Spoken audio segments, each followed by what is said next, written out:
Hello guys, welcome to the channel trading pathfinder. आज की video में अपन डिस्कस करने वाले हैं किस तरीके से आपको ब्रेकआउट को ट्रेड करना चाहिए। क्योंकि एज ए बिगनर जब अपन मार्केट में आते हैं तो ब्रेकआउट ट्रेडिंग एक ऐसी स्ट्रेटेजी होती है जिसमें आपको प्रॉफिट काफ़ी अच्छा दिखता है और इट ईजी टू अंडरस्टैंड, आपको सभी को समझ में आएगी। बट क्या होता है जब आप मार्केट में रियली में ट्रेड लेते हो तो ब्रेकआउट में आपको फेक ब्रेकआउट काफ़ी देखने को मिलते हैं। उसकी वजह से क्या होता है कि जब बिगनर होता है उसके लॉसेस स्टार्टिंग में इतने हो जाते हैं कि जब जेन्युइन ब्रेकआउट आता है तो वो उस जगह पर ट्रेड नहीं ले पाता है। एट द एंड क्या होता है, आपको फेक ब्रेकआउट नहीं ढूंढना है, आपको ब्रेकआउट पे बस ट्रेड लेना है और अपना स्टॉप लॉस लगाना है। अगर वो ब्रेकआउट जेन्युइन है नहीं है वो अपने आप मार्केट बताएगा।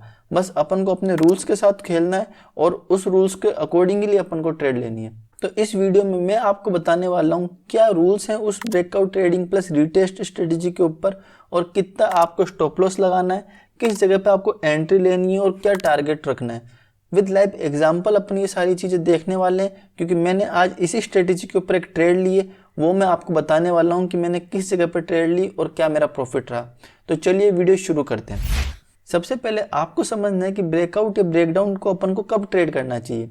ब्रेकआउट और ब्रेकडाउन अपन को जब ट्रेड करना चाहिए जब मार्केट उसके पहले कुछ टाइम तक साइडवेज रहे। साइडवेज होने का मतलब क्या होता है? साइडवेज होने का मतलब एक मार्केट एक किसी रेंज के अंदर बंद हो जाए और मार्केट सिर्फ ऊपर या नीचे अपने सपोर्ट और रेजिस्टेंस को हिट करता रहे। फॉर एग्जांपल अपन मान लेते हैं कि ये मार्केट का एक जोन है, साइडवेज जोन। अब इसके अंदर क्या होगा, मार्केट यहाँ पे इस तरीके से ऊपर नीचे चलता रहेगा, ठीक है। और इसके बाद क्या होगा, एक पॉइंट आएगा जब मार्केट यहाँ से ऐसे ब्रेकआउट करके और फिर मार्केट ऊपर चल जाएगा। अपन को ये ट्रेड पकड़ना है कि कब मार्केट ब्रेकआउट करेगा। मोस्टली लोग इस जगह पर ट्रेड कर लेंगे, लॉसेस हो जाता है बिगनर्स का। और फिर जब मार्केट जब रियली में ब्रेकआउट करता है तो बिगनर्स क्या बस बैठे बैठे देखते रहते हैं। क्यों? क्योंकि उनका पहले लॉसेस हो गया। तो अपन अपने रूल्स को इस तरीके से डिफाइन करेंगे ताकि अपनी जो ट्रेड मिले वो एक अच्छी प्रोबेबिलिटी वाली ट्रेड हो। क्योंकि अगर आप बिगनर हो तो आपको सबसे पहले मार्केट में अपना कॉन्फिडेंस डेवलप करना पड़ेगा। अगर आप हाई प्रोबेबिलिटी वाली ट्रेड लोगे तो आपका उससे कॉन्फिडेंस डेवलप होगा। अगर आप रेंडमली ट्रेड लेते रहोगे ना तो आपको कुछ नहीं होगा, लॉसेस होगा प्लस आपकी फ्रस्ट्रेशन बढ़ेगी और आप एट द एंड कुछ नहीं करोगे, मार्केट को छोड़ के जाने की कोशिश करोगे। अगर आप सही रूल्स के साथ ट्रेड लोगे तो आप भी एक प्रॉफिटेबल ट्रेडर बन सकते हैं।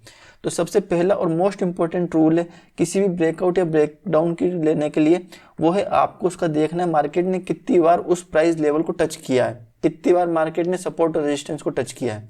अगर मार्केट फर्स्ट टाइम या सेकंड टाइम उस सपोर्ट और रेजिस्टेंस को टच करता है तो आपको उस जगह पर ब्रेकआउट या ब्रेकडाउन की ट्रेड नहीं लेनी है।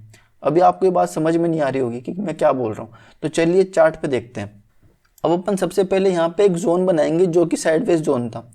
ये मार्केट 28 दिसंबर से और 1 जनवरी तक अप्रोक्स साइडवेज था। कैसे पता चला? ये आप जोन देखिए, आपको दिख रहा है यहाँ पे प्राइस ना तो ऊपर जा रही है ना नीचे जा रही है, मार्केट सिर्फ साइडवेज है, बिल्कुल एक स्ट्रेट लाइन में प्राइस फॉलो कर रही है। इसी के बाद क्या होता है, बड़ा मूव आता है और इसी के बाद पैसे कमाने होते हैं। बट क्या होता है कि अपन यहाँ तक वेट ही नहीं करते, अपन पहले ही लॉसेस लेके बैठ जाते हैं। तो आपको किस तरीके से वेट करना है वो भी मैं इस वीडियो में बता रहा हूँ। तो चलिए देखते हैं। सबसे पहले आपको क्या करना है, जोन को आइडेंटिफाई कर लेना है। अगर आपको सपोर्ट और रेजिस्टेंस ड्रॉ करने नहीं आते हैं तो कमेंट सेक्शन में लिख के बता दो कि सपोर्ट और रेजिस्टेंस कैसे ड्रॉ करने हैं, किन लेवल्स पर ड्रॉ करने, क्योंकि अगर आपको वो नहीं आएगा तो आप ब्रेकआउट ट्रेडिंग नहीं कर पाओगे। तो चलिए, अगर आपने ड्रॉ कर लिया है तो उसके बाद क्या करना है, उसके बाद अपन को देखना है मार्केट ने कितनी बार उस लेवल को टच किया है, कितनी बार उस लेवल को प्राइस आई है। तो मैं देखते हैं, सबसे पहले मार्केट इस जगह पे आई प्राइस, ठीक है, और फिर यहाँ से मार्केट ऊपर गया। फिर मार्केट नेक्स्ट टाइम फिर से इस जगह पे आती है, ठीक है। फिर उसके बाद मार्केट वापस इस जगह पे प्राइस आती है, यहाँ से मार्केट फिर से ऊपर गया।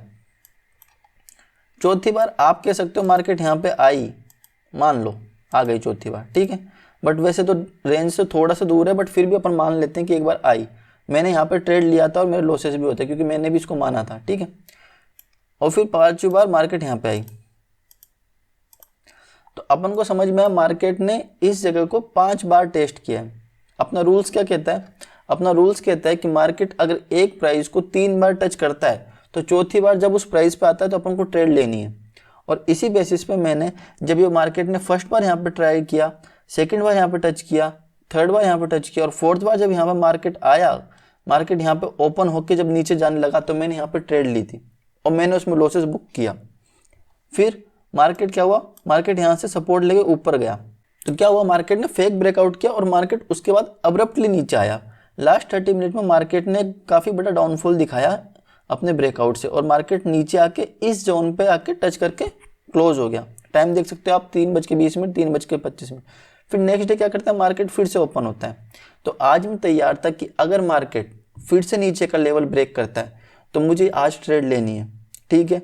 बट अब क्या हुआ, मार्केट ने यहाँ पे कुछ टाइम तक तो मार्केट यहाँ पे रहा और उसके बाद मार्केट ने बड़ी कैंडल बनाते हुए मेरी इस रेंज को ब्रेक डाउन किया।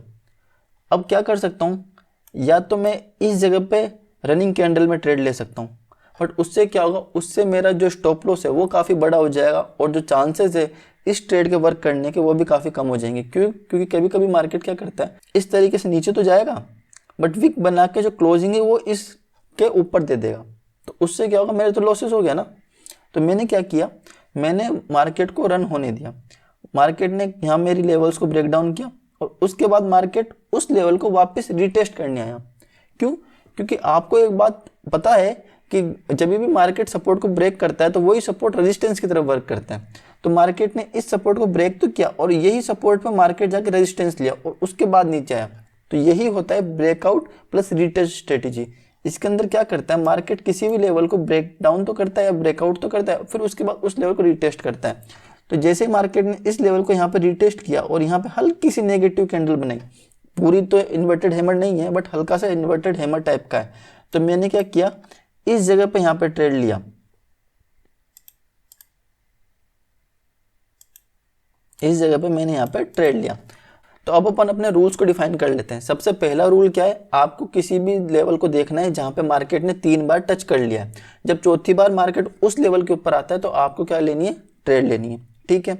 अब उसके बाद रीटेस्ट में आपको कहाँ पे ट्रेड लेनी है, आपको देखना है मार्केट ने ब्रेक डाउन किया, उसके बाद मार्केट ग्रीन कैंडल बनाएगा, ग्रीन कैंडल बनाया, ग्रीन कैंडल बनाया।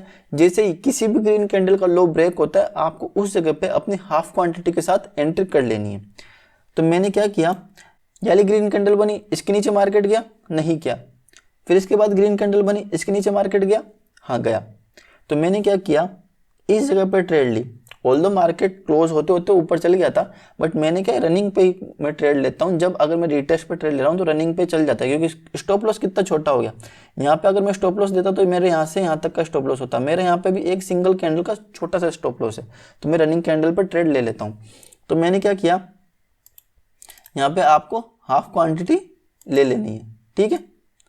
और हाफ क्वांटिटी आप कब ले सकते हो, जब मार्केट इस लेवल को ब्रेक डाउन करे।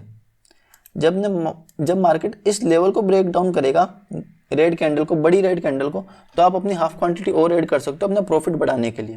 तो यही मैंने किया, हाफ क्वांटिटी यहाँ लेनी है और बाकी हाफ क्वांटिटी आपको इस जगह पे ले लेनी है, ठीक है। समझ में आ गया आपको किस तरीके से आपको रिटेस्ट स्ट्रेटेजी यूज करनी है। तो चलिए आज की मैं ट्रेड दिखा देता हूँ। ये देखो, मैंने 21,600 का पुट लिया 66 प्राइस में, दिखा देता हूँ। आप एक बार टाइम नोट कर लो, कितना है, 10:13, ठीक है। तो आप देखो, ये रहा 21,600 का पुट, 5 मिनट की कैंडल। इनको डिलीट कर देते हैं अपन, जो मैंने ट्रेड ली थी, ठीक है। ये रही 10:10 दिख रहा है, मतलब 10:13 की ये कैंडल है। जैसे ही मार्केट, ये पुट का चार्ट है तो पुट का चार्ट स्पॉट चार्ट से अपोजिट होगा, इतना तो समझ में आता है, ठीक है। तो अपन को क्या करना है, इस जगह पे एंट्री लेनी है। अगर किसी को समझ में नहीं आ रहा है कि क्या लेवल है, ये मैं उल्टा क्यों ले रहा हूँ, तो देखिए ये वाली कैंडल कौन सी है, यही दिख रहा है आपको, ये दोनों सेम कैंडल है और इसके ऊपर जाते से अपन को ट्रेड लेनी है। तो क्या है, 66 के आसपास प्राइस है। मैंने कितने पे ट्रेड लिया, 65 के आसपास पे मैंने ट्रेड ले लिया, हल्की से थोड़ी सी अर्ली ट्रेड ले लिया, ठीक है। और फिर इसके बाद मैंने स्टॉप लॉस लगा दिया अपना इस कैंडल के नीचे। मैं स्टॉप लॉस हमेशा ऑप्शन चार्ट के हिसाब से लगाता हूँ क्योंकि एट द एंड मेरा पैसा किस पे कटता है, ऑप्शन के ऊपर कटता है। तो मैं उस कैंडल का जो स्पॉट में कैंडल होती है उसी कैंडल को देख के ऑप्शंस में मैं लगाता हूँ स्टॉप लॉस। तो ठीक है, मैंने यहाँ पे मेरा स्टॉप लॉस लगा दिया 56 के आसपास। और मेरे को क्या टारगेट रखना है, 1:2 का मिनिमम टारगेट रखना है। अगर आपको लगता है कि 1:3 मिल सकता है, या फिर आपको समझ में आता है कि है ना टारगेट कहाँ बुक करना है लेवल्स देख के, तो आप क्या 1:3 भी कर सकते हो, बट मिनिमम 1:2 तो एज ए बिगनर आपको प्रैक्टिस करनी चाहिए। और अगर आप देखोगे तो मार्केट ने यहाँ पे 1:5 के आसपास का टारगेट दिया, तो कितना सा स्टॉप लॉस था अपना, 10 रुपये का स्टॉप लॉस था, और फायदा कितना, 50 रुपये का। तो अगर आप एक लॉट भी ट्रेड करोगे तो आपका मिनिमम रुपीस कितने जाएंगे, 500 रुपये ही जा रहे हैं। तो यही आपको समझना है, स्टार्टिंग में आपको स्मॉल स्टॉप लॉस के साथ वर्क करना है।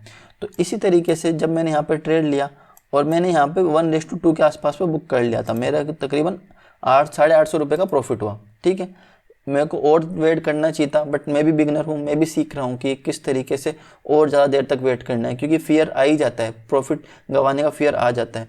तो इसीलिए मैं भी धीरे धीरे होल्ड करना सीख रहा हूँ, और आपको भी मैं बताऊँगा कि आप भी अपने प्रॉफिट को रन करने दें। अगर जब तक आपका प्रॉफिट बड़ा प्रॉफिट नहीं बनेगा, तब तक आप कभी भी ऑप्शंस में तो प्रॉफिटेबल नहीं हो पाओगे। मैं भी धीरे धीरे इंप्रूव कर रहा हूँ, और आपको भी करना चाहिए। और बाकी कैसी लगी आपको ये ब्रेकआउट रीटेस्ट ट्रेडिंग स्ट्रेटेजी, इसकी मैं कमेंट सेक्शन में लिख के बताना। और अगर आपको कुछ भी डाउट है तो वो भी आप मुझे लिख के बता दो कमेंट सेक्शन में, ताकि मैं आपको डाउट क्लियर कर सकूं। क्योंकि ये एक ऐसी स्ट्रेटेजी है जिसमें आपका स्टॉप लॉस भी कम हो जाता है, और plus chances of good breakout भी अच्छे हो जाते हैं। तो चलिए, जब तक के लिए मैं वीडियो को एंड करता हूँ, और मिलते हैं नेक्स्ट वीडियो में इसी तरीके से कुछ नई trading strategy with live market demo, ताकि आपको समझ में आ सके कि एग्जैक्ट एंट्री पॉइंट क्या है, एग्जैक्ट स्टॉप लॉस क्या है, और एग्जैक्ट टारगेट क्या है। क्योंकि अगर आपने एंट्री और स्टॉप लॉस सीख लिया तो प्रॉफिट तो आपको सबको अपने अपने रिस्क के अकॉर्डिंग बुक करना है, बट एंट्री और स्टॉप लॉस ही वो चीज़ है जो कि आपको मार्केट में लॉन्ग टर्म के लिए सस्टेन कर पाएगा। तो चलिए दोस्तों, बाय बाय।